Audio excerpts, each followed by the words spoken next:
핀란드 최고의 언어학자가 한국에 왔다가 완전히 뒤집어졌습니다. 이 사람은 노키아 출신 반도체 연구원이었고 세계적인 대학의 교수였습니다. 언어와 기술을 누구보다 잘 아는 전문가였죠.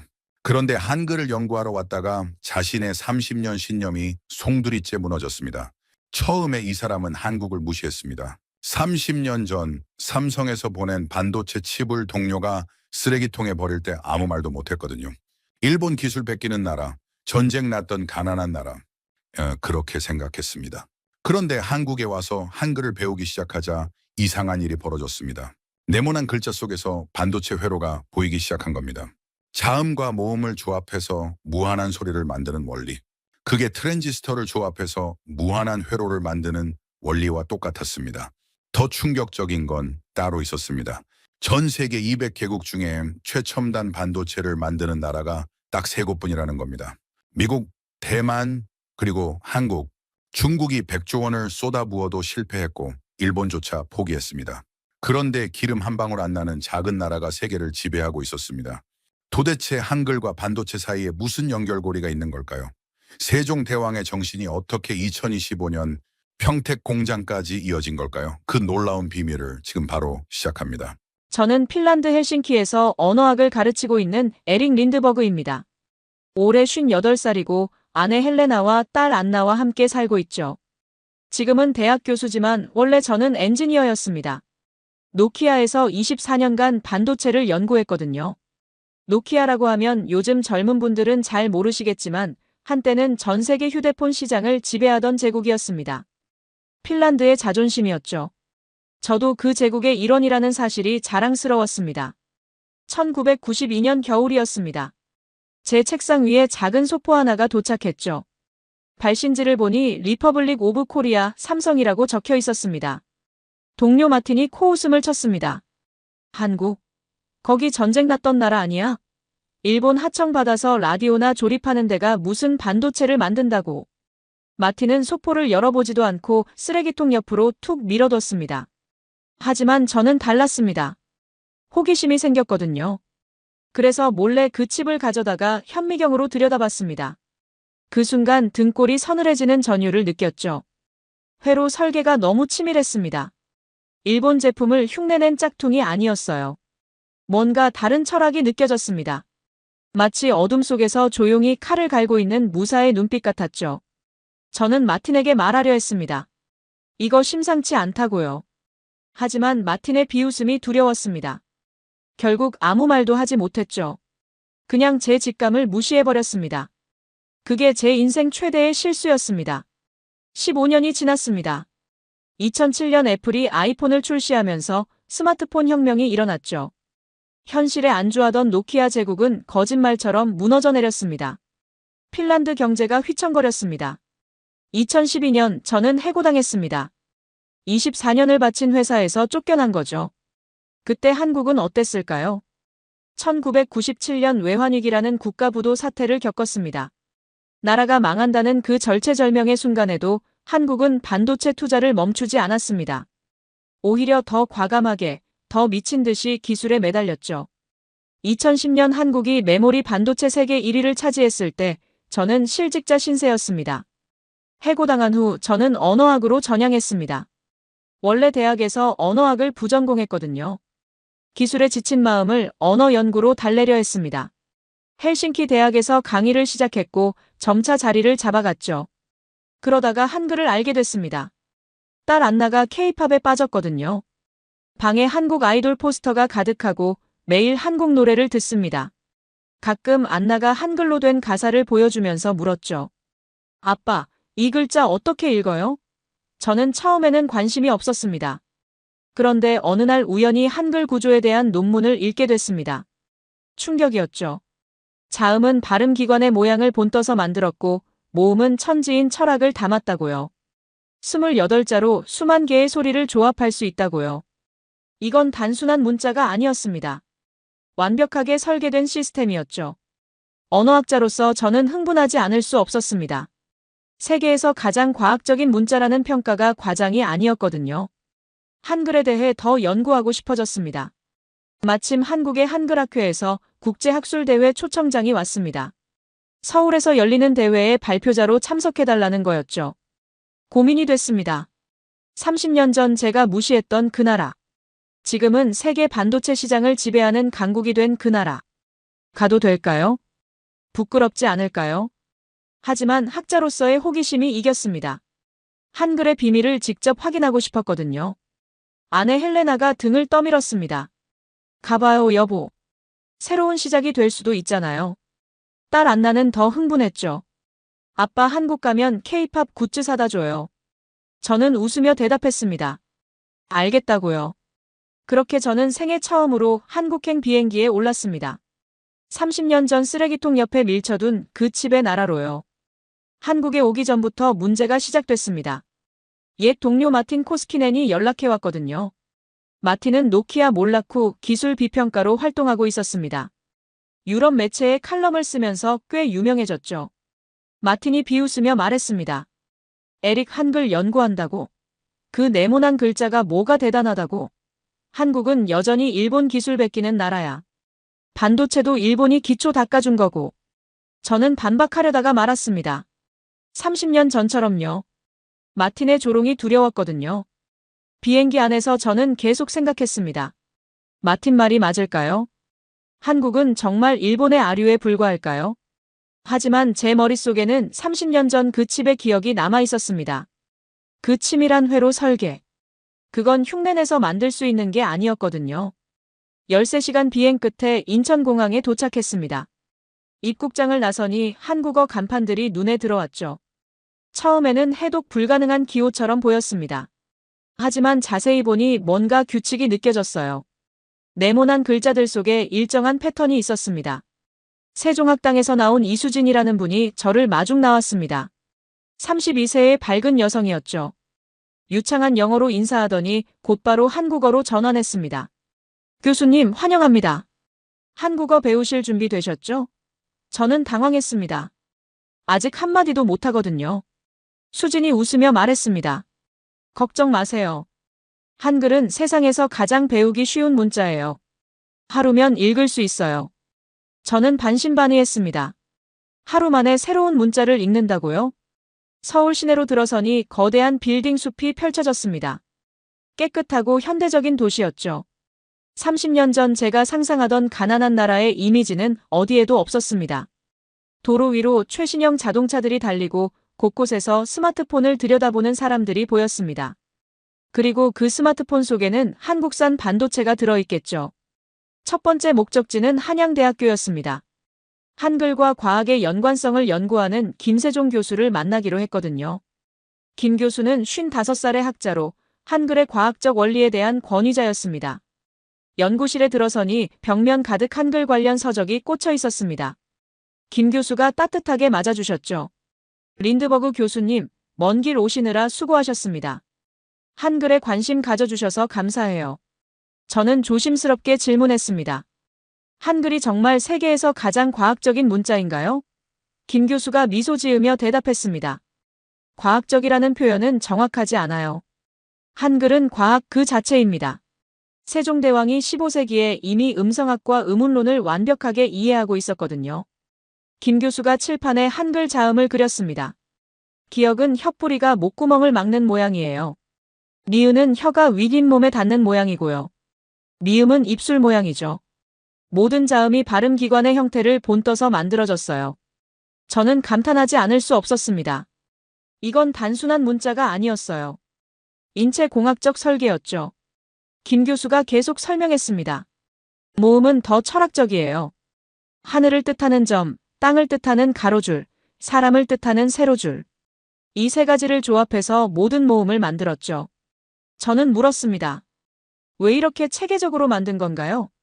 김 교수가 대답했습니다. 세종대왕의 철학 때문이에요.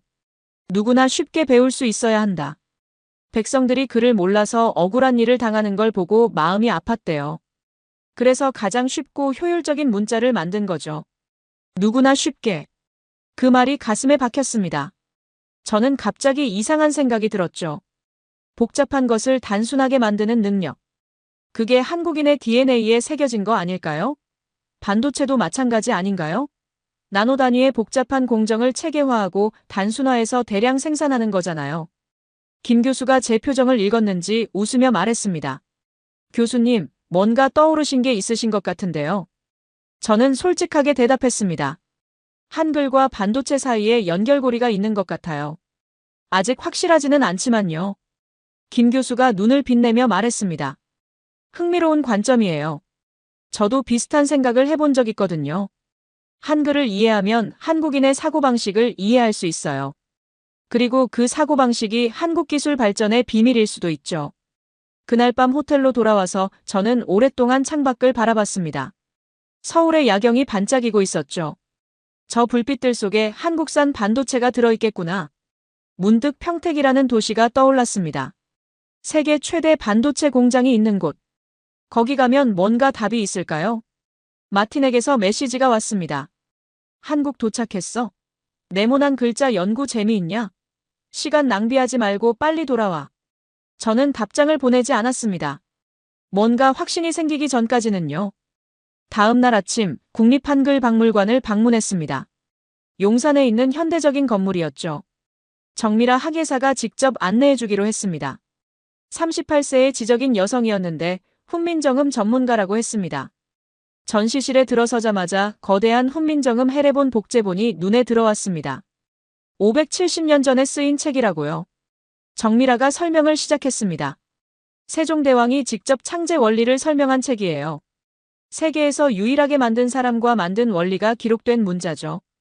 저는 유리관 너머로 그 고서를 들여다봤습니다. 한자와 한글이 섞여 있었죠. 정미라가 번역해줬습니다.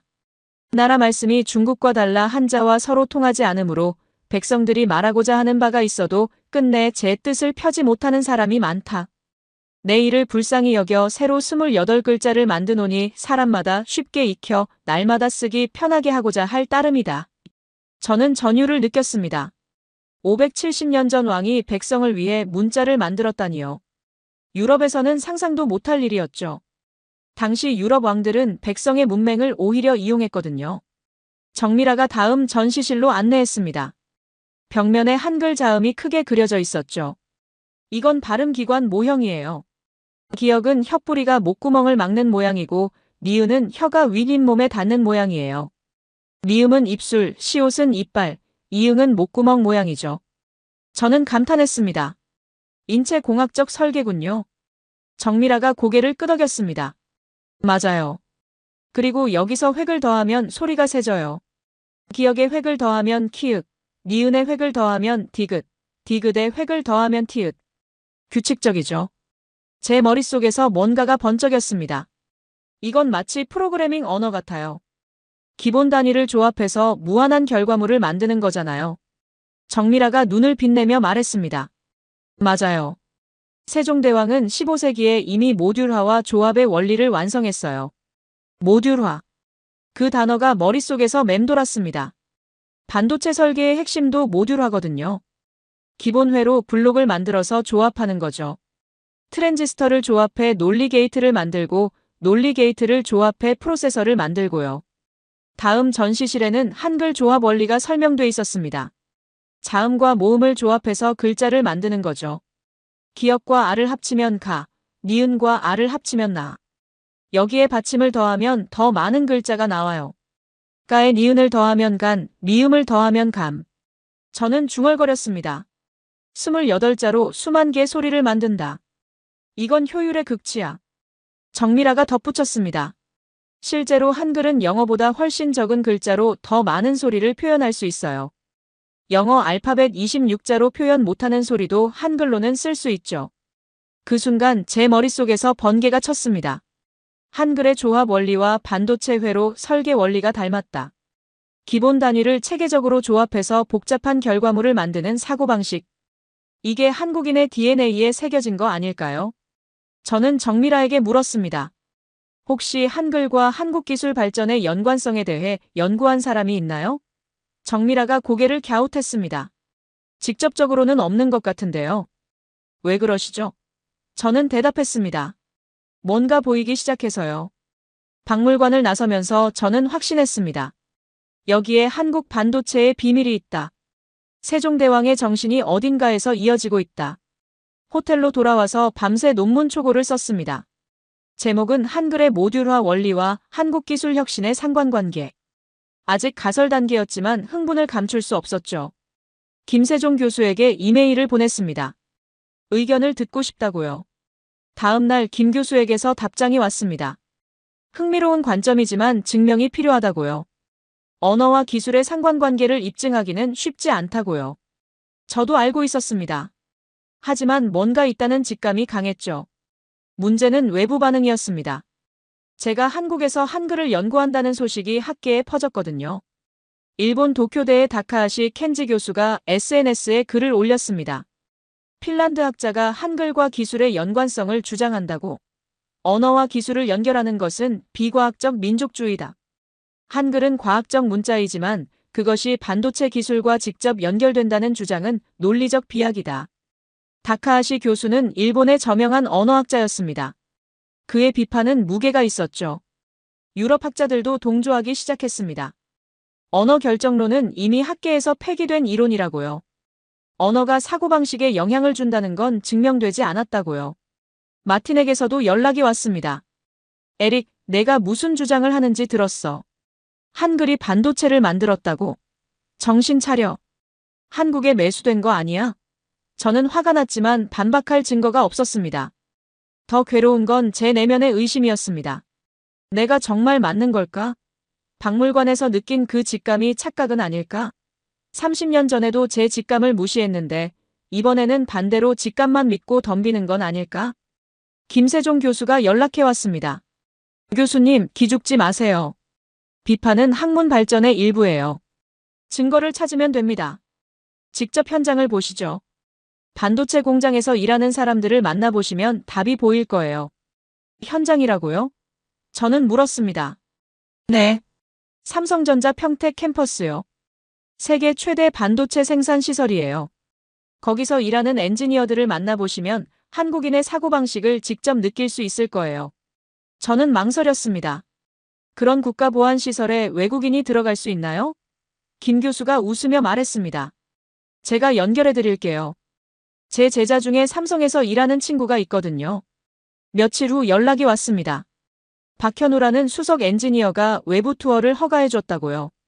내부 클린룸까지는 아니지만 외부 시설과 인터뷰는 가능하다고요. 저는 흥분했습니다. 30년 만에 다시 반도체 세계로 들어가는 거였죠. 출발 전날 밤 아내 헬레나에게 전화했습니다. 여보, 내일 삼성 반도체 공장에 가요. 헬레나가 물었습니다. 그 옛날 내가 무시했던 그 회사. 저는 대답했습니다. 네. 30년 전 내가 틀렸는지 확인하러 가는 거예요. 헬레나가 말했습니다. 당신은 옳았어요. 그때도 직감적으로 알았잖아요. 다만 말할 용기가 없었을 뿐이죠. 이번에는 용기를 내요. 저는 고개를 끄덕였습니다. 이번에는 다를 거예요. 평택으로 가는 버스 안에서 저는 과거를 떠올렸습니다. 1992년 헬싱키의 차가운 겨울. 노키아 연구실은 세계 최고라는 자부심으로 가득했죠. 우리는 핀란드의 자존심이었고 전 세계 누구도 넘볼 수 없는 제국이었습니다. 그날 삼성에서 온 소포를 열었을 때가 생생합니다. 작은 디램칩이었죠. 동료들은 비웃었습니다. 한국? 전쟁 났던 나라 아니야? 일본 하청이나 받는 데가 뭘 만들겠어? 마틴이 칩을 쓰레기통 옆으로 밀어뒀죠. 하지만 저는 호기심이 생겼습니다. 몰래 그 칩을 가져다가 현미경으로 들여다봤죠. 그 순간 등골이 서늘해졌습니다. 회로 설계가 너무 치밀했거든요. 선 하나하나가 정교하게 배치돼 있었어요. 일본 제품을 베낀 게 아니었습니다. 독자적인 철학이 느껴졌죠. 저는 마틴에게 말하려 했습니다. 이거 심상치 않다고요. 한국을 주시해야 한다고요. 하지만 마틴의 비웃음이 두려웠습니다. 혼자 튀고 싶지 않았죠. 결국 아무 말도 하지 못했습니다. 그게 제 인생 최대의 실수였습니다. 15년이 지났습니다. 2007년 애플이 아이폰을 출시했죠. 스마트폰 혁명이 시작됐습니다. 노키아는 현실에 안주하고 있었어요. 우리가 왕이다. 우리를 위협할 자는 없다. 그렇게 믿었죠. 하지만 세상은 급변하고 있었습니다. 2008년, 2009년, 2010년. 노키아의 시장 점유율은 추락했습니다. 아이폰과 갤럭시가 시장을 집어삼켰죠. 저는 매일 뉴스를 보면서 불안했습니다. 갤럭시라니. 삼성이라니. 내가 30년 전 본 그 회사잖아요. 2012년 저는 해고당했습니다. 24년을 바친 회사에서 쫓겨났죠. 동료들도 하나둘 떠났습니다. 핀란드 경제가 휘청거렸습니다. 노키아 제국의 몰락은 곧 핀란드의 몰락이었거든요. 그때 한국은 어땠을까요? 1997년 IMF 외환위기가 터졌습니다. 나라가 부도났죠. 금모으기 운동까지 벌어졌습니다. 세계는 한국이 끝났다고 생각했어요. 하지만 한국은 달랐습니다. 위기 속에서도 반도체 투자를 멈추지 않았거든요. 오히려 더 과감하게, 더 미친 듯이 기술에 매달렸습니다. 2010년 한국이 메모리 반도체 세계 1위를 차지했을 때 저는 실직자 신세였습니다. 버스가 평택에 가까워지자 창밖으로 거대한 공장들이 보이기 시작했습니다. 삼성전자 평택 캠퍼스. 세계 최대의 반도체 생산 시설. 240조 원이 투자된 곳. 저는 가슴이 뛰었습니다. 기술은 머리로 만드는 게 아니다. 기술은 집념과 한으로 만드는 것이다. 그 말이 떠올랐습니다. 노키아는 머리로만 했죠. 우리가 최고다, 우리를 따라올 자 없다. 그렇게 자만했습니다. 하지만 한국은 달랐어요.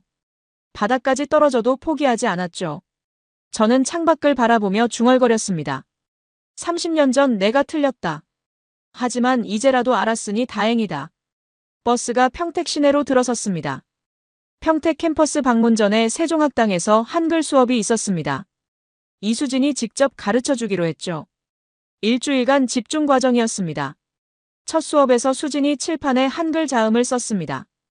기역, 니은, 디귿, 리을, 미음, 비읍, 시옷, 이응, 지읒, 치읒, 키읔, 티읒, 피읍, 히읗. 14개예요. 저는 따라 썼습니다. 처음에는 어색했지만 규칙이 보이기 시작했죠. 수진이 설명했습니다. 기본 자음에서 획을 더하면 소리가 세져요. 기역에서 키읔, 디귿에서 티읒, 비읍에서 피읍, 지읒에서 치읒. 규칙적이죠? 저는 감탄했습니다. 정말 체계적이군요. 다음은 모음이었습니다. 아, 어, 오후, 의. 6개의 기본 모음. 여기서 조합하면 에와 회외와 회위가 나와요. 수진이 말했습니다. 점 하나, 선 하나의 위치만 바뀌어도 다른 소리가 돼요. 저는 물었습니다. 이걸 배우는데 얼마나 걸려요? 수진이 웃으며 대답했습니다. 읽기만이라면 하루면 돼요. 쓰기는 일주일이면 기본은 해요. 저는 놀랐습니다. 영어 알파벳보다 빠르네요. 수진이 설명을 이어갔습니다. 한글은 레고 블록 같아요. 자음과 모음을 조합하면 무한한 글자가 나와요. 예를 들어 기역과 아를 합치면 가. 여기에 받침 니은을 더하면 간. 받침 미음을 더하면 감. 받침 비읍을 더하면 갑. 레고 블록. 그 비유가 제 머릿속에 박혔습니다. 트랜지스터도 레고 블록 같거든요. 기본 단위를 조합해서 복잡한 회로를 만드는 거죠. 수진에게 물었습니다. 한국 사람들은 이런 조합적 사고방식에 익숙한가요? 수진이 잠시 생각하더니 대답했습니다. 그런 것 같아요. 한국어 자체가 조합적이거든요. 어근에 접사를 붙여서 의미를 확장하고 문장도 어순이 자유로워요. 조합하고 변형하는 게 자연스럽죠. 저는 노트에 적었습니다. 조합적 사고방식, 한국어의 특성. 수진이 호기심 어린 눈으로 물었습니다. 교수님, 왜 한글에 그렇게 관심 있으세요? 반도체 연구하시던 분이라고 들었는데요. 저는 솔직하게 대답했습니다. 한글과 한국 기술력 사이에 연결고리가 있는 것 같아서요. 아직 가설 단계지만요. 수진이 눈을 빛냈습니다. 재미있는 관점이네요. 저도 생각해 본 적 없는데요. 일주일간의 수업이 끝났습니다. 저는 기본적인 한글을 읽을 수 있게 됐죠. 거리의 간판들이 해독되기 시작했습니다. 식당, 편의점, 약국. 한글이 눈에 들어올 때마다 조합의 원리가 보였습니다. 김세종 교수와 다시 만났습니다.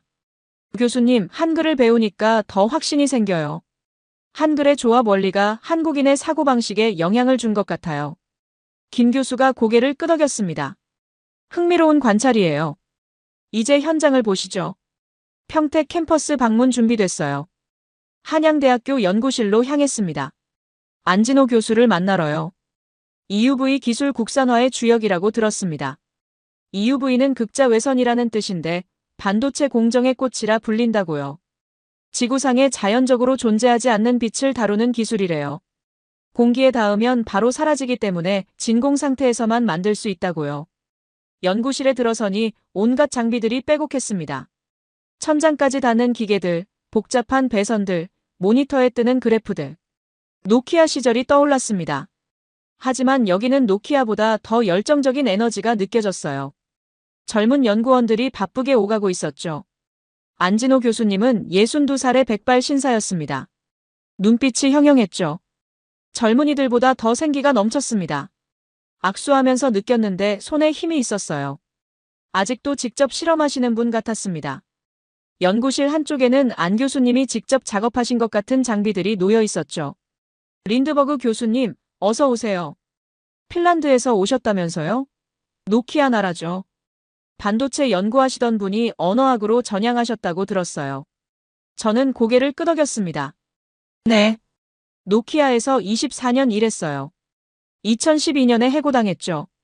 안 교수님이 안타까운 표정을 지었습니다. 노키아라. 안타까운 역사죠.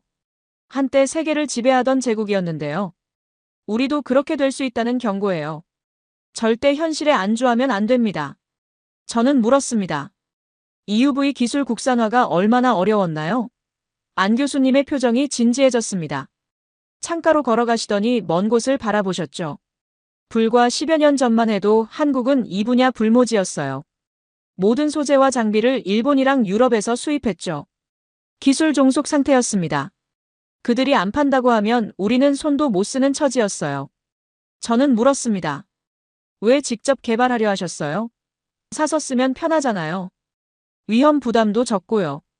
안 교수님이 돌아서서 저를 바라봤습니다. 눈빛이 강렬했죠. 기술은 사는 게 아니에요. 만드는 거예요. 남의 기술에 의존하면 언젠가 목줄 잡혀요. 2019년 일본이 반도체 소재 수출 규제했을 때 우리가 얼마나 당황했는지 아세요? 그때 깨달았어요. 핵심 기술은 반드시 우리 손으로 만들어야 한다고. 안 교수님이 과거를 회상하셨습니다. 의자에 앉으시며 천천히 말씀하셨죠. 처음 EUV 연구 시작하겠다고 했을 때 주변 반응이 어땠는지 아세요? 완전 냉담했어요. 교수님, 장비 한 대가 수백억인데 학교에서 어떻게 하냐고요. 그냥 사다 씁시다. 계란으로 바위치기예요. 다들 그렇게 말했어요. 연구비가 없어서 제가 체면 다 버렸어요. 기업 회장님들 모이는 조찬 모임에 나갔습니다. 새벽 6시에 호텔 가서 밥 드시는 회장님 붙잡고 읍소했어요. 회장님, 돈 좀 주십시오. 지금 당장은 성과가 안 나오겠지만 10년 뒤에 이 기술 없으면 한국 반도체 다 죽습니다. 제가 책임지고 국산화해보겠습니다. 저는 감동받았습니다. 교수가 직접 그렇게까지요? 체면이 있으셨을 텐데요. 안 교수님이 쓸쓸하게 웃으셨습니다. 체면이 뭐가 중요해요? 나라 기술이 중요하지. 그 진심이 통했는지 간신히 초기 자금을 마련했어요. 하지만 기술의 벽은 너무 높았죠. 국내엔 전문가도 없었어요. 교과서도 없고 논문도 없었어요. 맨 땅에 헤딩이었죠. 일본의 대가를 무작정 찾아갔습니다. 메일 보내고 전화하고 회의장에서 기다리고요. 문전박대 당하면서도 포기 안 했어요. 어깨 너머로 배우고 학회에서 귀동냥하고 심지어 쓰레기통에 버려진 설계도 주워보며 연구했어요. 지금 생각하면 참 처절했죠. 가장 큰 난관은 펠리클이라는 소재였습니다. 안 교수님이 설명하셨죠. 쉽게 말해서 한양대 캠퍼스 전체를 랩으로 덮는다고 생각해보세요. 그 랩이 절대로 찢어지면 안 되고 빛은 통과해야 하고 먼지는 막아야 해요. 나노 단위의 정밀도가 필요한 거죠. 그 수준의 소재를 만드는 게 우리 목표였어요. 수천 번 실패했죠. 안 교수님의 목소리가 낮아졌습니다. 연구원들이 지쳐서 나가고 예산이 바닥나고 다들 포기하라고 했어요. 하지만 연구실 불은 꺼지지 않았습니다. 밤새 실험하고 새벽에 데이터 분석하고요. 우리가 안 하면 누가 해요? 저는 물었습니다. 왜 포기 안 하셨어요? 그렇게 어려운데요. 안 교수님이 저를 똑바로 바라보셨습니다. 해봤어? 우리는 항상 그렇게 물어요. 남들이 안 된다고 해도 해봤어? 직접 해보고 실패해야 진짜 안 되는 거예요. 해보지도 않고 포기하는 건 비겁한 거죠. 세종대왕도 그랬을 거예요.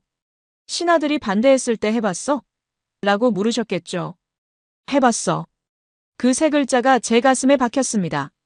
세종대왕의 정신이 570년 후에도 살아있었습니다. 저는 눈시울이 뜨거워졌죠. 안 교수님이 마지막으로 말씀하셨습니다. 그렇게 해서 우리 팀이 세계 최고 수준의 EUV 마스크와 펠리클 기술을 독자 개발했어요. 100% 수입하던 걸 우리 손으로 만든 거죠. ASML CEO가 한국 와서 우리 기술 보고 감탄했을 때, 그리고 우리 제자들이 삼성 SK 핵심 엔지니어가 되어서 현장을 누비는 걸 볼 때, 그때가 제 인생에서 가장 행복했습니다. 안 교수님 눈에 눈물이 고였습니다. 저도 따라 울었죠. 이게 한국이구나. 포기를 모르는 나라. 세종대왕의 정신이 570년 후에도 연구실에서, 공장에서, 클린룸에서 살아 숨쉬고 있는 나라. 저는 확신했습니다. 한글이 반도체를 만든 게 아니다. 한글을 만든 그 정신이 반도체를 만든 것이다. 안진호 교수님을 만난 후 저는 확신에 차 있었습니다. 한글을 만든 정신이 반도체를 만들었다. 이 가설을 논문으로 정리하기 시작했죠. 호텔방에서 밤새 타이핑했습니다. 제목은 한글의 조합 원리와 한국기술 혁신의 상관관계로 정했어요. 하지만 문제는 외부 반응이었습니다. 제가 한국에서 연구하는 내용이 학계에 알려지기 시작했거든요. SNS 시대에는 비밀이 없죠. 누군가가 제 연구 주제를 트위터에 올렸고 순식간에 퍼져나갔습니다. 일본 도쿄대의 다카하시 켄지 교수가 먼저 포문을 열었습니다. 그는 일본의 저명한 언어학자였죠. 한국어와 일본어의 관계를 연구하는 권위자였습니다. 다카하시 교수가 긴 글을 올렸어요. 핀란드 학자 에릭 린드버그가 한글과 반도체 기술의 연관성을 주장하고 있다. 이는 비과학적 민족주의의 전형적인 사례다. 언어가 기술 발전에 직접적 영향을 준다는 주장은 이미 학계에서 폐기된 언어 결정론의 변형에 불과하다. 다카하시 교수의 비판은 날카로웠습니다. 학술적 근거를 들어가며 제 가설을 공격했죠. 한글이 과학적 문자라는 것은 인정하지만 그것이 반도체 기술과 연결된다는 주장은 논리적 비약이다. 한국의 반도체 성공은 정부 지원, 기업 투자, 교육 시스템의 결과이지 언어 때문이 아니다. 유럽 학자들도 동조하기 시작했습니다. 런던 대학의 한 교수가 트윗했죠. 언어와 기술의 상관관계는 증명하기 불가능하다. 린드버그 교수의 주장은 감정적 호소에 가깝다. 독일 학자도 비슷한 의견을 냈습니다. 이런 주장이 받아들여지면 모든 나라가 자국 언어의 우수성을 기술 발전과 연결하려 할 것이다. 위험한 선례가 된다. 마틴에게서도 연락이 왔습니다. 에릭, 내가 무슨 주장을 하는지 들었어. 한글이 반도체를 만들었다고? 제정신이야? 내가 한국에서 뭘 먹고 있는지 모르겠지만 정신 차려. 30년 전에도 내가 삼성칩 보고 이상한 소리 했었잖아. 또 그러는 거야? 저는 화가 났지만 반박할 말이 없었습니다. 아직 확실한 증거가 없었거든요. 제 가설은 직감에 기반한 것이었지 데이터로 뒷받침되지 않았죠. 다카하시 교수 말대로 감정적 호소에 불과했는지도 몰랐습니다. 더 괴로운 건 제 내면의 의심이었습니다. 내가 정말 맞는 걸까? 한글 박물관에서 느낀 그 직감이 착각은 아닐까? 30년 전에도 제 직감을 무시했는데 이번에는 반대로 직감만 믿고 덤비는 건 아닐까? 노키아에서 해고당한 후 학계에서 인정받고 싶은 욕심이 판단을 흐리게 한 건 아닐까?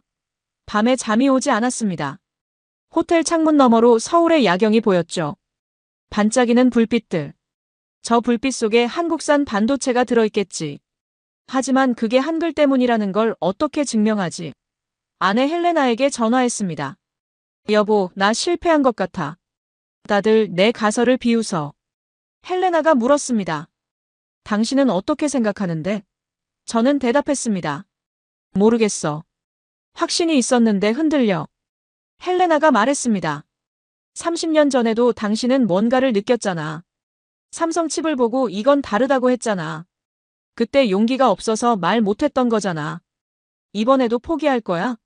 저는 침묵했습니다. 헬레나가 계속 말했죠. 당신이 옳은지 틀린지는 모르겠어. 하지만 포기하면 영원히 모를 거야. 끝까지 가봐. 해봤어? 라고 물어봐. 한국 사람들처럼. 해봤어. 그 말이 다시 떠올랐습니다. 안진호 교수님이 하셨던 말. 해보지도 않고 포기하는 건 비겁한 거다. 저는 결심했습니다. 끝까지 가보자. 증거를 찾자. 현장에서 답을 찾자. 김세종 교수에게 연락했습니다. 교수님, 저 포기 안 할 거예요. 더 깊이 파보고 싶어요. 현장을 더 보고 싶어요. 김 교수가 대답했습니다. 잘 생각하셨어요. 제가 도와드릴게요. 평택 캠퍼스 내부 투어를 다시 요청해 볼게요. 평택 캠퍼스를 나와 서울로 돌아오는 길이었습니다. 김세종 교수에게서 연락이 왔죠. 교수님, 재미있는 분 소개해 드릴게요. 중국에서 온 학자인데 반도체 연구하시는 분이에요. 만나보시면 도움이 될 거예요. 다음 날 서울대 근처 카페에서 왕웨이라는 사람을 만났습니다. 42살의 중국인 학자였죠. 칭화대학교 반도체 연구원이라고 했습니다. 중국 최고의 공대 출신이었어요. 왕웨이는 유창한 영어로 자기소개를 했습니다. 저는 중국 반도체 굴기가 왜 실패했는지 연구하러 한국에 왔어요. 솔직히 인정해야 할 것 같아서요. 저는 놀랐습니다. 중국 학자가 그런 말을 하다니요. 왕웨이가 설명했습니다. 중국 정부가 반도체 굴기라고 해서 100조 원 넘게 투자했어요. 천문학적인 돈이죠. 하지만 실패했어요. 최첨단 칩을 못 만들어요. 왜냐면 돈으로 안 되는 게 있거든요. 저는 물었습니다. 뭐가 부족했다고 생각해요? 왕웨이가 커피를 한 모금 마시고 대답했습니다. 문화요.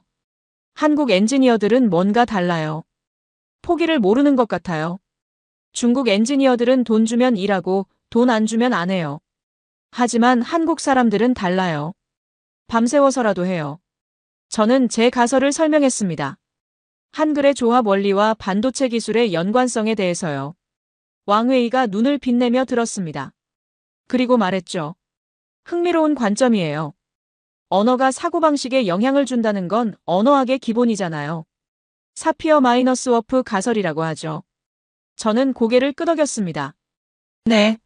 하지만 학계에서는 이미 폐기된 이론으로 취급해요. 왕웨이가 반박했습니다. 폐기된 게 아니라 약한 버전이 인정되고 있어요. 언어가 사고를 결정하는 건 아니지만 영향을 주는 건 맞아요. 특히 조합적 사고방식은 언어 구조와 관련이 있을 수 있어요. 왕웨이가 중국어와 한국어를 비교했습니다. 중국어는 표의문자예요. 한자 하나가 하나의 의미를 가지죠. 조합보다는 암기가 중요해요. 수천 개의 한자를 외워야 해요. 하지만 한글은 표음문자이면서 조합적이에요. 28자로 무한한 소리를 만들 수 있죠. 사고방식이 다를 수밖에 없어요. 저는 물었습니다. 그게 기술 발전과 연결될 수 있다고 생각해요? 왕웨이가 대답했습니다. 확신할 수는 없지만 가능성은 있어요. 반도체 설계는 기본 단위를 조합하는 거잖아요. 트랜지스터를 조합해서 논리 게이트를 만들고 논리 게이트를 조합해서 프로세서를 만들고요. 한국 엔지니어들이 이런 사고에 익숙하다면 유리하겠죠. 왕웨이가 한숨을 쉬었습니다. 솔직히 말씀드릴게요. 중국은 돈으로 모든 걸 해결하려 했어요. 엔지니어 스카우트하고 장비 사고, 공장 짓고요. 하지만 문화는 못 샀어요.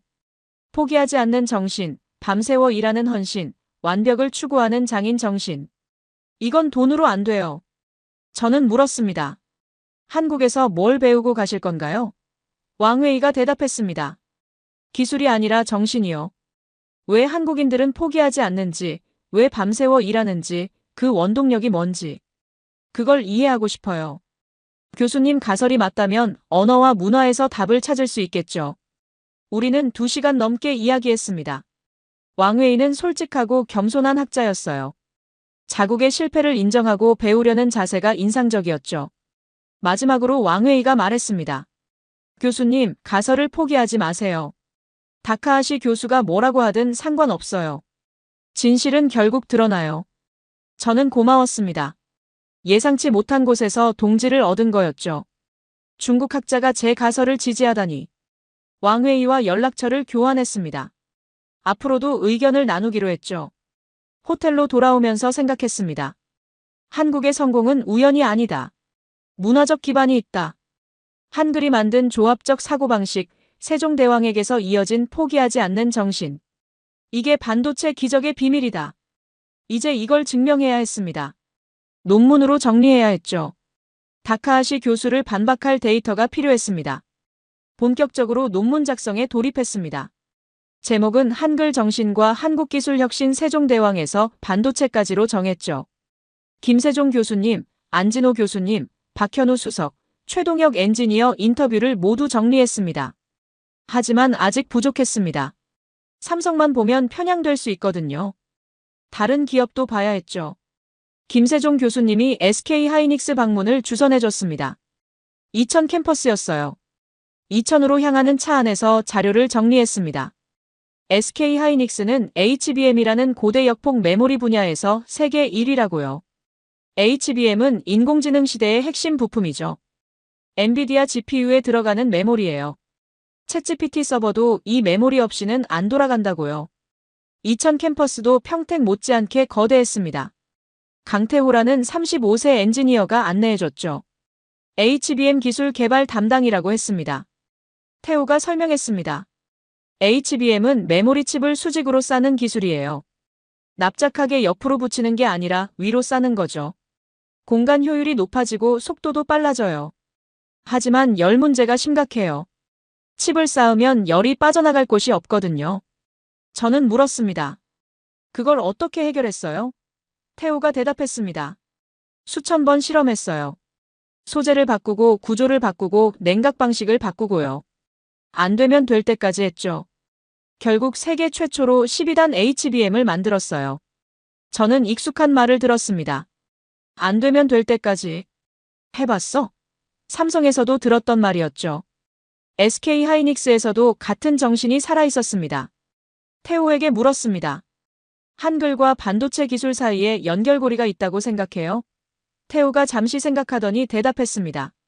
직접적으로는 모르겠지만 우리 사고방식이 조합적인 건 맞아요. 문제를 쪼개서 해결하는 게 자연스러워요. HBM도 그래요. 메모리 칩이라는 기본 단위를 어떻게 조합할지 고민한 거거든요. 저는 노트에 적었습니다. 삼성과 SK 모두 같은 사고방식. 조합적 접근, 포기하지 않는 정신. 이건 개인 차이가 아니라 문화적 특성이다. 서울로 돌아와서 논문 구조를 잡았습니다. 첫째, 한글의 과학적 원리 분석. 조합 시스템의 효율성과 체계성. 둘째, 한국 반도체 산업의 성공 요인 분석. 기술적 요인과 문화적 요인. 셋째, 한글과 반도체의 상관관계 가설. 조합적 사고방식과 포기하지 않는 정신의 연결. 넷째, 비교 분석. 한글 사용국가와 다른 문자 사용국가의 기술 발전 경로 비교. 비교 분석이 핵심이었습니다. 한국만 봐서는 인과관계를 증명할 수 없거든요. 중국, 일본과 비교해야 했죠. 왕웨이와 다시 만나서 중국 사례를 자세히 들었습니다. 일본 사례는 제가 노키아 시절 알고 있던 정보를 활용했고요. 결론은 명확했습니다. 중국은 돈은 있지만 문화가 부족했다. 일본은 기술은 있지만 혁신이 멈췄다. 한국만이 문화와 기술을 동시에 갖췄다. 그 문화의 뿌리가 한글에 있다. 물론 한글 자체가 반도체를 만든 건 아닙니다. 하지만 한글을 만든 정신, 누구나 쉽게라는 철학, 불가능에 도전하는 용기, 포기하지 않는 끈기. 이게 한국인의 DNA에 새겨져 있다는 거죠. 세종대왕의 정신이 570년 후에도 클린룸에서 살아 숨쉬고 있다. 논문 초고를 완성했습니다. 김세종 교수님께 검토를 부탁드렸죠. 교수님이 읽고 말씀하셨습니다. 논리는 탄탄해요. 하지만 다카하시 교수가 반박할 구멍이 있어요. 북한은 한글 쓰는데 왜 반도체 강국이 아니냐고 물으면 어떻게 대답하실 거예요? 저는 잠시 생각했습니다. 그리고 대답했죠. 한글은 도구예요. 중요한 건 그 도구를 활용하는 정신이에요. 북한은 한글을 쓰지만 세종대왕의 정신을 계승하지 못했어요. 반면 한국은 언어와 정신 모두 계승했죠. 그 차이예요. 김 교수님이 고개를 끄덕였습니다. 좋아요. 이제 발표할 준비가 됐네요. 마침 다음 주에 서울에서 국제언어학 학회가 열려요. 거기서 발표해 보시겠어요? 저는 긴장됐지만 결심했습니다. 네, 해볼게요. 다카하시 교수도 오시겠죠? 김 교수님이 웃으며 대답했습니다. 당연히 오시죠. 각오하세요. 국제언어학 학회 서울 대회가 열렸습니다. 장소는 코엑스 컨벤션 센터였죠. 전 세계에서 500명이 넘는 학자들이 모였습니다. 저는 긴장됐습니다. 제 학문 인생을 건 발표였거든요. 발표장에 들어서니 다카하시 켄지 교수가 앞줄에 앉아 있었습니다. 눈이 마주쳤죠. 다카하시 교수가 냉소적인 미소를 지었습니다. 도전장을 받아들인 거였어요. 제 차례가 왔습니다. 단상에 올라 마이크를 잡았죠. 손이 떨렸지만 심호흡을 했습니다. 화면에 제 발표 제목이 떴습니다. 한글이 반도체를 만들었다. 언어와 기술 혁신의 상관관계. 청중 사이에서 웅성거림이 있었습니다. 도발적인 제목이었거든요. 저는 발표를 시작했습니다. 먼저 한글의 과학적 원리를 설명했죠. 자음이 발음 기관을 본떠 만들어졌다는 것, 모음이 천지인 철학을 담고 있다는 것, 28자로 무한한 소리를 조합할 수 있다는 것. 다음으로 한국 반도체 산업을 분석했습니다. 전 세계 200개국 중 최첨단 반도체를 만드는 나라가 셋뿐이라는 것. 중국이 100조 원을 쏟아부어도 실패했다는 것. 일본이 한때 강자였지만 추락했다는 것. 한국만이 메모리와 파운드리 양쪽에서 성공했다는 것. 그리고 제 가설을 제시했습니다. 한글의 조합 원리가 한국인의 사고방식에 영향을 줬다. 기본 단위를 조합해서 복잡한 결과물을 만드는 사고방식. 이게 반도체 설계와 일치한다. 또한 세종대왕의 정신, 불가능에 도전하고 포기하지 않는 정신이 한국 엔지니어들에게 계승됐다. 데이터를 제시했습니다. 한국, 중국, 일본의 반도체 발전 경로 비교. 삼성, SK하이닉스 엔지니어 인터뷰 결과. 조합적 사고방식에 대한 자가평가 설문 결과. 물론 완벽한 증거는 아니었지만 일관된 패턴이 보였죠. 발표가 끝나고 질의응답 시간이 왔습니다. 예상대로 다카하시 교수가 손을 들었죠. 날카로운 눈빛으로 저를 바라보며 질문했습니다.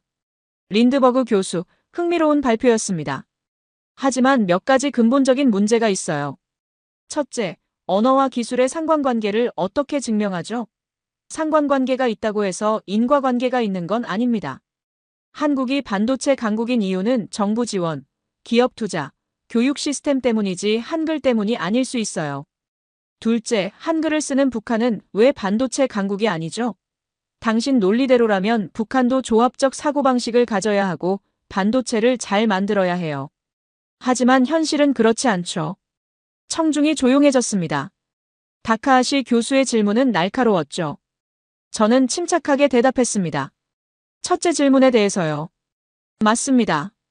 상관관계가 인과관계는 아니에요. 하지만 저는 인과관계를 주장하는 게 아닙니다. 한글이 반도체를 직접 만든 게 아니에요. 한글을 만든 정신이 한국 기술 문화의 기반이 됐다는 겁니다. 세종대왕의 철학, 누구나 쉽게라는 정신, 불가능에 도전하는 용기. 이게 570년간 이어져 왔다는 거죠. 둘째 질문에 대해서요. 좋은 지적입니다. 북한은 한글을 쓰지만 세종대왕의 정신을 계승하지 못했어요. 한글은 도구입니다. 중요한 건 그 도구를 어떻게 활용하느냐예요. 한국은 언어와 정신 모두 계승했지만 북한은 언어만 남았죠. 그 차이입니다. 청중 사이에서 고개를 끄덕이는 사람들이 보였습니다. 하지만 다카하시 교수는 만족하지 않았죠. 추상적인 정신 운운하는 건 과학이 아닙니다. 측정할 수 없으면 증명할 수 없어요. 저는 대답했습니다. 문화는 측정하기 어렵습니다. 하지만 존재하지 않는 건 아니에요. 왜 한국 엔지니어들은 밤새 일하는지, 왜 수천 번 실패해도 포기하지 않는지, 왜 해봤어라고 묻는지. 이건 데이터로 측정하기 어렵지만 분명히 존재해요. 저는 그 문화의 뿌리가 한글에 있다고 주장하는 겁니다. 질의응답이 계속됐습니다. 다카하시 교수가 물러서지 않았거든요. 그가 결정적인 카드를 꺼냈습니다. 린드버그 교수, 솔직히 말씀해주세요. 당신은 노키아에서 해고당한 후 학계에서 인정받고 싶은 거 아닙니까? 한국의 성공 스토리에 편승해서 유명해지려는 거 아니에요? 이건 학문이 아니라 마케팅입니다. 청중이 술렁였습니다. 인신공격이었거든요. 저는 분노가 치밀었지만 참았습니다. 침착하게 대답했죠. 다카하시 교수, 제 개인사를 공격하시는 건 학문적 토론에 어울리지 않습니다. 제 주장이 틀렸다면 논리로 반박해주세요. 다카하시 교수가 비웃었습니다. 논리로 반박했잖아요. 당신이 대답을 못하는 거죠. 한글과 반도체의 연결고리는 당신의 상상 속에만 존재해요. 이건 과학이 아니라 판타지입니다. 그 순간 예상치 못한 일이 벌어졌습니다. 청중석에서 한 젊은 여성이 손을 들었거든요. 사토 유키였습니다. 다카하시 교수의 제자로 알려진 일본인 언어학자였죠. 사토가 마이크를 잡고 말했습니다. 다카하시 선생님, 저는 선생님과 다르게 생각합니다. 청중이 웅성거렸죠. 제자가 스승에게 반기를 드는 거였거든요. 사토가 계속 말했습니다. 저도 처음에는 린드버그 교수의 가설에 회의적이었어요. 하지만 한국에 와서 직접 현장을 보고 생각이 바뀌었습니다. 삼성 평택 캠퍼스에 갔어요. SK 하이닉스 이천 캠퍼스에도 갔고요. 거기서 일하는 사람들을 만났어요. 그들은 정말 달랐어요. 밤새 일하고 수천 번 실패해도 포기하지 않고 해봤어라고 물어요. 일본 엔지니어들과 확실히 달라요. 그 차이가 어디서 오는지 저도 궁금했어요. 린드버그 교수의 가설이 완벽하지는 않아요. 하지만 중요한 질문을 던지고 있어요. 왜 한국만 성공했는지, 문화적 요인이 뭔지. 이걸 탐구하는 건 의미 있는 일이에요. 비웃을 게 아니라 함께 연구해야 해요. 청중석에서 박수가 터져나왔습니다. 저는 눈물이 날 것 같았죠. 예상치 못한 곳에서 지원군이 나타난 거였습니다. 다카하시 교수의 얼굴이 굳었습니다. 자기 제자에게 반박당한 거였거든요. 하지만 그는 물러서지 않았죠. 유키, 내가 감정에 휩쓸린 거야. 학문은 감정으로 하는 게 아니야. 사토가 담담하게 대답했습니다. 선생님, 저는 감정이 아니라 관찰에 기반해서 말씀드리는 거예요. 현장을 보지 않고 비판만 하시는 건 학자의 자세가 아니에요. 청중석이 조용해졌습니다. 팽팽한 긴장감이 흘렀죠. 저는 이 순간을 어떻게 활용해야 할지 고민했습니다. 다카하시 교수를 완전히 무너뜨릴 수도 있었어요. 하지만 그건 제가 원하는 게 아니었습니다. 저는 마이크를 잡고 말했습니다. 다카하시 교수님, 저와 의견이 다르시다는 건 알겠어요. 하지만 우리는 적이 아닙니다. 같은 진실을 찾는 학자들이에요. 제 가설이 틀렸을 수도 있어요. 하지만 포기하지 않고 계속 연구할 거예요. 해봤어라고 물으면서요. 그리고 덧붙였습니다. 사토 유키 씨, 감사합니다. 선생님께 반대 의견을 말하는 건 용기가 필요한 일이에요. 당신의 용기에 감사드립니다. 청중석에서 다시 박수가 터져나왔습니다. 저는 결정적인 선택을 한 거였죠. 승리보다 화합을 택했습니다. 진실은 경쟁이 아니라 협력에서 나온다고 믿었거든요. 발표가 끝나고 많은 학자들이 저에게 다가왔습니다. 명함을 교환하고 공동 연구를 제안하고 격려해줬죠. 사토 유키도 왔습니다. 린드버그 교수님, 앞으로 함께 연구하고 싶어요. 저도 한글과 일본어의 차이가 사고방식에 어떤 영향을 주는지 관심 있거든요. 저는 기뻤습니다. 혼자가 아니었어요. 진실을 찾는 동지들이 있었습니다. 학회 마지막 날, 저에게 특별 발표 기회가 주어졌습니다. 반응이 좋아서 주최 측에서 추가 세션을 마련해 준 거였죠. 청중이 더 많이 모였습니다. 다카하시 교수도 왔지만 이번에는 뒷줄에 앉았습니다. 저는 단상에 올라 마지막 발표를 시작했습니다. 이틀간의 토론을 통해 제 생각이 더 명확해졌어요. 오늘은 결론을 말씀드리겠습니다. 화면에 세종대왕 초상화가 떴습니다. 570년 전 이분이 한글을 만들었습니다. 당시 기득권층은 반대했어요.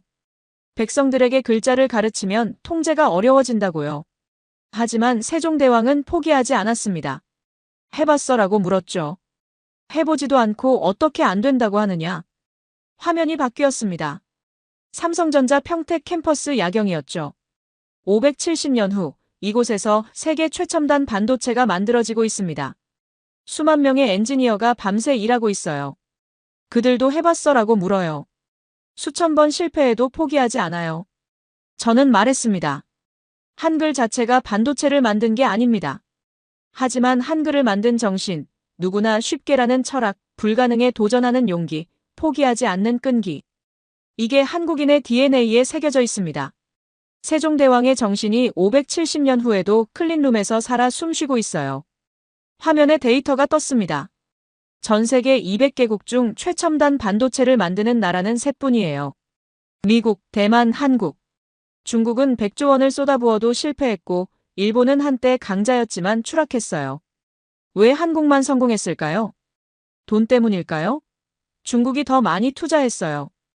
기술 때문일까요? 일본이 더 오래 연구했어요. 그렇다면 뭐가 다를까요? 저는 문화라고 생각합니다. 포기하지 않는 문화, 밤새 일하는 문화, 해봤어라고 묻는 문화. 그 문화의 뿌리가 어디에 있을까요? 저는 한글에 있다고 생각합니다. 한글은 단순한 문자가 아니에요. 세종대왕의 철학이 담긴 시스템이에요. 기본 단위를 조합해서 무한한 결과물을 만드는 사고방식.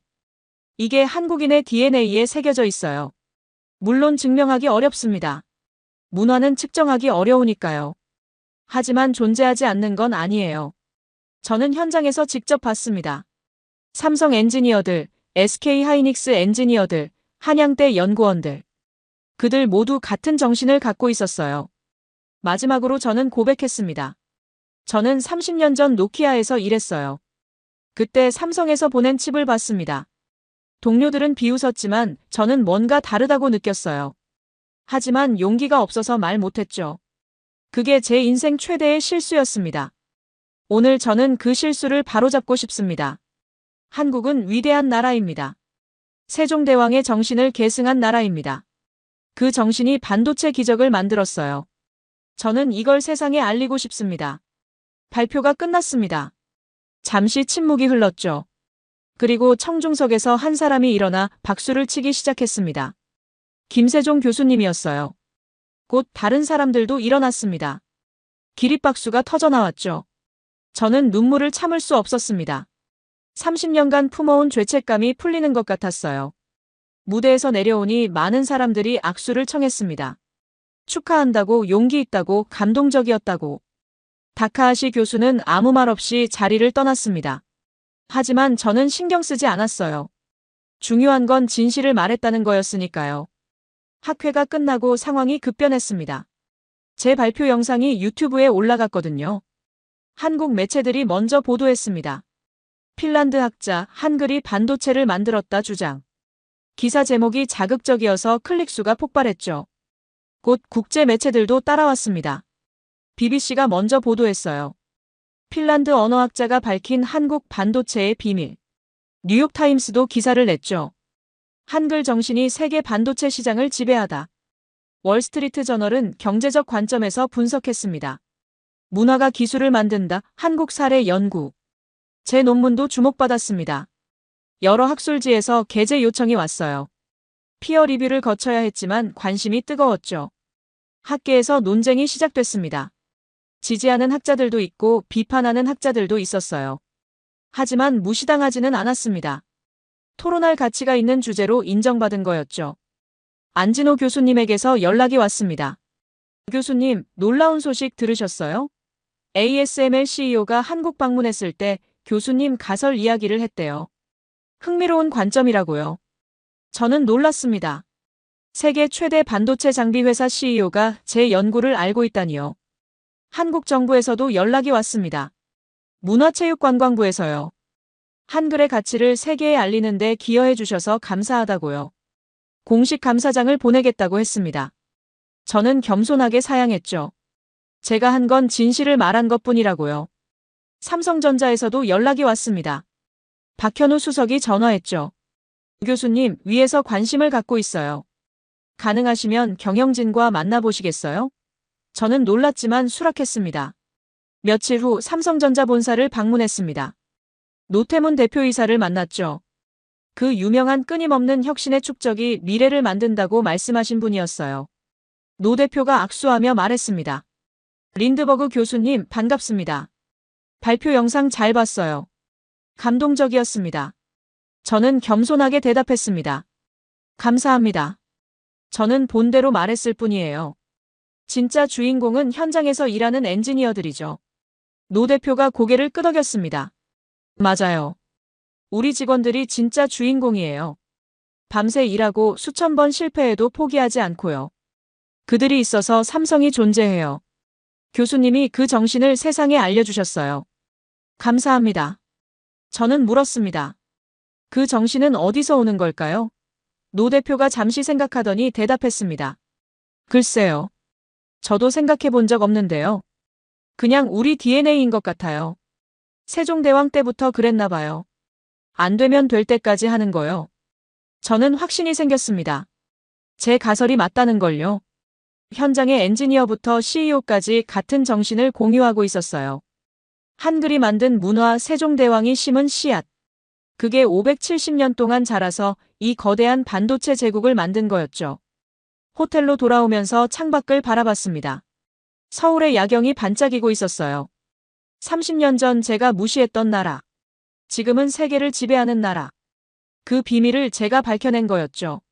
물론 완벽하지는 않았습니다. 아직 증명해야 할 게 많았어요. 하지만 시작이었죠. 진실을 향한 긴 여정의 첫걸음이었습니다. 학회 이후 저는 특집 논문을 쓰기로 했습니다. 학술 논문보다 대중적인 글이었죠. 제목은 한글 정신과 한국기술혁신 세종대왕에서 반도체까지로 정했습니다. 일반인도 이해할 수 있게 쓰려고 했어요. 먼저 다시 평택 캠퍼스를 방문했습니다. 이번에는 VIP 대우였죠. 박현우 수석이 더 자세한 투어를 해줬습니다. 클린룸 내부까지는 아니지만 더 많은 시설을 볼 수 있었어요. 가장 인상적이었던 건 교육센터였습니다. 신입 엔지니어들을 교육하는 곳이었죠.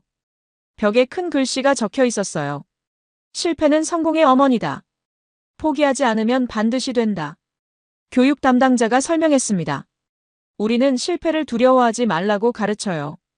오히려 빨리 실패하라고 해요. 실패해야 배우니까요. 수천 번 실패한 끝에 성공하는 게 삼성이에요. 저는 물었습니다. 그 문화가 어디서 왔다고 생각하세요? 담당자가 잠시 생각하더니 대답했습니다. 글쎄요. 원래 한국 사람들이 그런 것 같아요. 안 되면 될 때까지 하는 거요. 제 할아버지도 그러셨어요. 농사 지을 때 흉년이 들어도 다음 해에 다시 씨를 뿌리셨거든요. 저는 그 말을 노트에 적었습니다. 포기하지 않는 문화는 개인이 아니라 전체에 스며들어 있었어요. 할아버지 세대부터, 아니 세종대왕 시대부터 이어져 온 거였죠. 다음으로 을지로를 방문했습니다. 서울의 오래된 산업지구였죠. 여기에 반도체 부품을 만드는 작은 공장들이 모여 있다고 했어요. 김세종 교수님이 한 분을 소개해줬습니다. 70세의 노장인이었죠. 장인 할아버지가 작은 부품을 보여줬습니다. 이게 반도체 테스트 장비에 들어가는 소켓이에요. 작아 보이지만 정밀도가 마이크로미터 단위여야 해요. 조금만 틀어져도 못 써요. 저는 물었습니다. 이걸 어떻게 만드세요? 할아버지가 웃으며 대답했습니다. 손으로 깎아요. 기계보다 손이 더 정밀해요. 50년 동안 해왔거든요. 수만 개 만들었어요. 저는 감탄했습니다. 50년 동안 한 가지 일만요? 네. 포기 안 했어요. 처음에는 많이 실패했죠. 근데 계속하니까 되더라고요. 해봤어요. 해보니까 됐어요. 해봤어. 또 그 말이었습니다. 삼성 CEO도 젊은 엔지니어도 70세 장인도 같은 말을 했어요. 이건 우연이 아니었습니다. 문화였죠. 논문에 이 사례들을 모두 담았습니다. 세종대왕의 정신이 어떻게 570년간 이어져 왔는지, 그 정신이 어떻게 반도체 기적을 만들었는지. 한글은 단순한 문자가 아니라 문화의 상징이라고 썼어요. 초고를 완성하고 김세종 교수님께 보여드렸습니다. 교수님이 읽고 말씀하셨죠. 잘 쓰셨어요. 한국인으로서 감동받았습니다. 우리 자신도 몰랐던 우리의 가치를 외국인 눈으로 발견해 주셨어요. 저는 겸손하게 대답했습니다. 저는 본대로 썼을 뿐이에요. 한국은 정말 대단한 나라예요. 세계가 알아야 해요. 모든 갈등이 해결되기 시작했습니다. 먼저 마틴에게서 연락이 왔죠. 뜻밖이었어요. 30년간 저를 비웃던 사람이었거든요. 마틴이 화상통화를 요청했습니다. 화면에 그의 얼굴이 떴죠. 예전보다 많이 늙어 보였어요. 에릭, 할 말이 있어. 저는 기다렸습니다. 마틴이 말했습니다. 미안해. 30년 전에 내 말을 들었어야 했어. 삼성 칩을 쓰레기통에 버린 건 내 인생 최대의 실수야. 내가 옳았어. 저는 놀랐습니다. 마틴이 사과할 거라고는 상상도 못했거든요. 왜 갑자기? 제가 물었습니다. 마틴이 한숨을 쉬었습니다. 내 발표 영상을 봤어. 그리고 많이 생각했어. 우리가 왜 실패했는지, 노키아가 왜 망했는지. 내가 말한 대로야. 우리는 교만했어. 한국을 무시했어. 그 대가를 치른 거야. 저는 고개를 끄덕였습니다. 받아들일게. 우리 둘 다 실수했어. 나도 용기가 없어서 말 못했잖아. 마틴이 웃었습니다. 그래. 우리 둘 다 바보였어. 이제라도 알았으니 다행이지. 다카하시 교수에게서도 연락이 왔습니다. 공개적으로는 아니었지만 개인적인 이메일이었죠. 린드버그 교수, 학회에서 무례하게 굴었습니다. 사과드립니다. 당신의 가설에 동의하지는 않지만 연구할 가치가 있다는 건 인정합니다. 저는 정중하게 답장했습니다. 감사합니다. 의견 차이는 학문 발전의 원동력입니다. 앞으로도 건설적인 토론을 기대합니다. 사토 유키와는 공동 연구를 시작했습니다. 한글과 일본어의 구조적 차이가 사고방식에 어떤 영향을 주는지 연구하기로 했죠. 흥미로운 주제였어요. 왜 한국은 성공하고 일본은 추락했는지. 언어와 문화의 관점에서 분석하는 거였습니다. 왕웨이와도 계속 연락했습니다. 그는 중국으로 돌아갔지만 이메일을 자주 보내왔죠. 한국에서 배운 걸 중국에 전하고 있다고요. 기술보다 정신이 중요하다는 걸 강조하고 있다고요. 왕웨이가 마지막 이메일에서 말했습니다. 교수님, 한국에서 배운 건 기술이 아니라 정신이었습니다.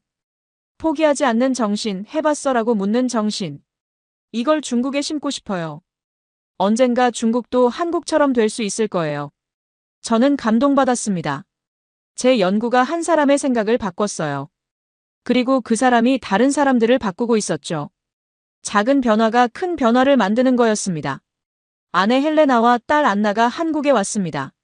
저를 보러, 그리고 한국을 보러요. 안나는 K-팝 성지 순례를 했죠. 하이브 사옥 앞에서 사진 찍고 카페에서 아이돌 굿즈 사고요. 헬레나는 경복궁을 구경했습니다. 세종대왕 동상 앞에서 멈춰섰죠. 이분이 한글 만드신 분이야? 저는 고개를 끄덕였습니다.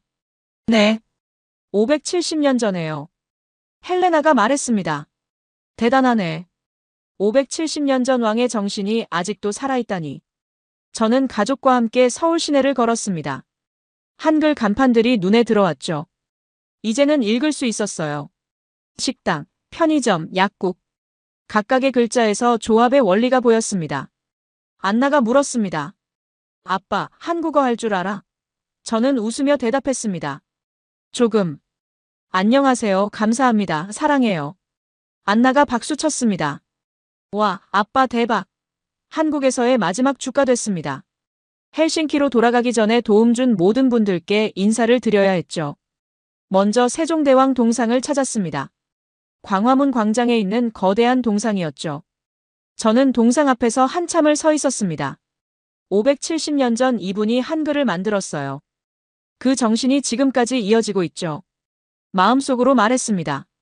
감사합니다, 전하. 전하의 정신을 세상에 알리겠습니다. 다음으로 국립한글박물관을 찾았습니다.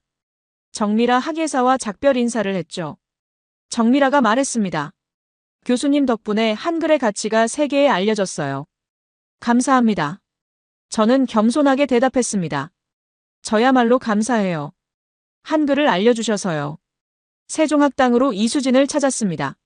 수진이 환하게 웃으며 말했습니다. 교수님, 한글 많이 늘었어요. 처음에는 기역 니은 디귿도 못 읽으셨잖아요. 저는 웃었습니다. 당신이 잘 가르쳐줘서요. 수진이 말했습니다. 다음에 오시면 더 가르쳐 드릴게요. 한국어 회화도요. 한양대 김세종 교수님께 인사드렸습니다. 교수님이 말씀하셨죠. 린드버그 교수님, 이건 끝이 아니라 시작이에요. 앞으로도 연구 계속하셔야 해요. 한글과 한국 문화의 관계, 더 파헤쳐야 할 게 많아요.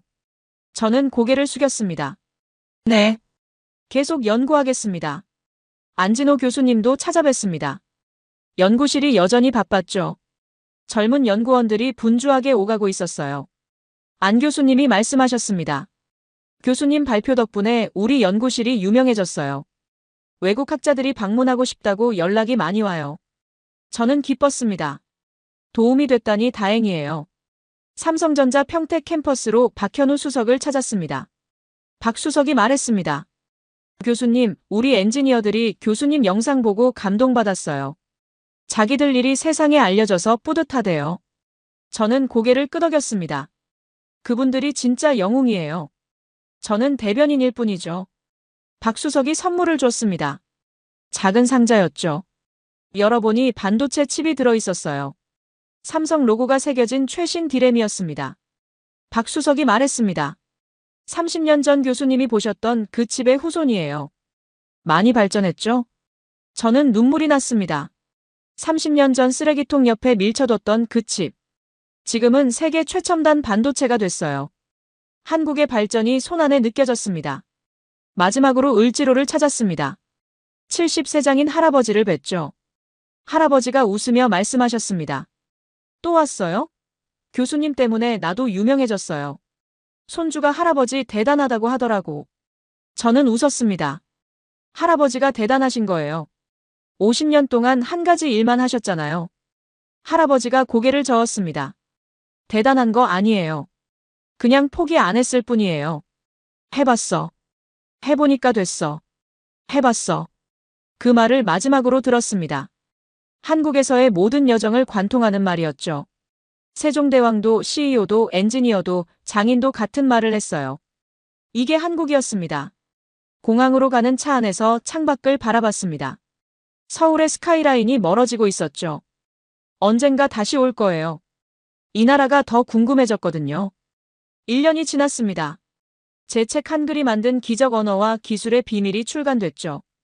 미국 출판사에서 먼저 나왔고 곧 영국, 독일, 프랑스, 일본, 대만에서도 번역 출간됐습니다. 반응은 폭발적이었습니다. 아마존 비즈니스 분야 1위를 찍었고 뉴욕타임스 베스트셀러 목록에도 올랐죠. 서평들이 쏟아졌습니다. 한국의 성공을 이해하고 싶다면 이 책을 읽어라. 언어와 기술의 관계를 새롭게 조명한 역작. 한국어판도 나왔습니다. 제목은 한글 정신 핀란드 학자가 발견한 대한민국의 비밀이었죠. 한국에서도 베스트셀러가 됐어요. TV 프로그램에서 소개되고 신문에서 서평이 실렸습니다. 책 홍보를 위해 여러 나라를 다녔습니다. 강연도 하고 인터뷰도 했죠. 사람들이 가장 많이 묻는 질문은 이거였습니다. 한국의 비밀이 뭐냐고요? 어떻게 그렇게 빨리 발전했느냐고요? 저는 항상 같은 대답을 했습니다. 비밀은 없어요. 그냥 포기하지 않는 거예요. 안 되면 될 때까지 하는 거예요. 해봤어라고 묻는 거예요. 그게 세종대왕에게서 시작된 정신이에요. 570년간 이어져 온 DNA예요. 딸 안나는 한국어 공부를 시작했습니다. K-팝 가사를 이해하고 싶다고요. 안녕하세요. 감사합니다. 사랑해요. 저보다 발음이 좋더라고요. 젊은이들은 역시 빨라요. 가족과 함께 한국을 다시 방문했습니다. 한양대학교에서 명의교수 칭호를 수여받기 위해서였죠. 500명이 넘는 청중 앞에서 수여식이 열렸습니다. 단상에 올라 상패를 받았습니다. 한양대학교 명의교수 에릭 린드버그. 한글로 제 이름이 새겨져 있었죠. 에릭 린드버그. 저는 감격했습니다. 수락연설을 했습니다.